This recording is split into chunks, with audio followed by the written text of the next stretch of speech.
Hello everyone, Assalamu alaikum, good morning, hope you are doing well, get Amisha. ഇന്നത്തെ ടോപ്പിക്കിലേക്ക് കടക്കാം. ഇന്നത്തെ topic എന്ന് പറഞ്ഞാൽ നമ്മളെ തളർത്തുന്നവരുടെ മുന്നിൽ എങ്ങനെയാണ് നമ്മൾ അതിശക്തിയായിട്ട് ജീവിക്കേണ്ടത് എന്ന് നമ്മളിൽ ഒരുപാട് വ്യക്തികൾ പല പ്രശ്നത്തിലൂടെ കടന്നു പോകാറുണ്ടല്ലേ. ഓരോ വ്യക്തികൾക്കും അവരവരുടെ മറ്റുള്ളവരുടെ ഉയർച്ച കാണുമ്പോൾ അസൂയയും കുശുമ്പും ഒക്കെ വരാറുണ്ടല്ലേ. ഇന്ന് നമ്മുടെ ചുറ്റുഭാഗം എടുത്തു നോക്കുന്ന സമയത്ത് ഈ ഒരു സംഭവം നടന്നുകൊണ്ടേയിരിക്കാറുണ്ട്. ഒരു ഉദാഹരണം പറഞ്ഞുതരാം. ഇന്നൊരു വ്യക്തി അത്രയും ലെവലിൽ നിൽക്കുന്നു വിചാരിക്കാം.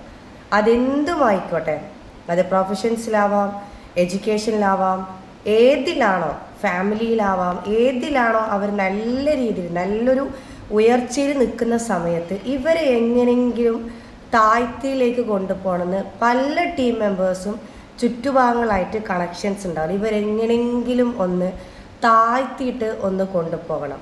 അവർ ഗൂഢാലോചന നടത്തുമല്ലേ, ഇവരെങ്ങനെയായിരിക്കും ഇവരെ ഒന്ന് താഴ്ത്തിക്കൊണ്ടിരുന്നത്. എന്നാൽ ഇങ്ങനെ പല രീതിയിലും സംഭവങ്ങൾ നടന്നുകൊണ്ടേയിരിക്കുന്നുണ്ട്. എങ്ങനെയെങ്കിലും ഇവരെ ഒന്ന് താഴ്ത്തി, ഇവരൊന്ന് അടിച്ചമർത്തി, ഇവരൊന്ന് ഇല്ലാതാക്കി, അവരെ എല്ലാ നഷ്ടങ്ങൾ സംഭവിക്കണം എന്ന് പറഞ്ഞിട്ട് ഗൂഢാലോചന നടക്കുന്ന ടീം മെമ്പേഴ്സോട് എനിക്കൊരു കാര്യം പറയാനുണ്ട്. കാരണം നമ്മൾ ഓരോരുത്തരും ഓരോ കാര്യങ്ങൾ പഠിച്ചിട്ടായിരിക്കും ഇന്ന് ഓരോ ഉയർച്ചയിൽ എത്തിയിട്ടുണ്ടാവില്ലേ.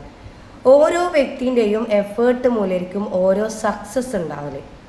ഇന്ന് ഓരോ സക്സസ്സിനും ഓരോ ലെവൽസിലും എത്തുന്നുണ്ടെങ്കിൽ അവരുടെ ലൈഫിൽ അവരൊരുപാട് അനുഭവിച്ചിട്ടുണ്ടാവും. ഈ അനുഭവങ്ങളൊക്കെ അവർക്ക് കുറേ കാലം കഴിഞ്ഞാൽ അതൊരു പാഠങ്ങളാണ്. Everything happens for a blessed reason. ഒരു പ്രശ്നം വന്നു കഴിഞ്ഞാൽ അതിന് അവർക്ക് ആത്മാർത്ഥതയോടെ ആ പ്രശ്നത്തിൽ നിന്ന് മറികടക്കാൻ കഴിയും.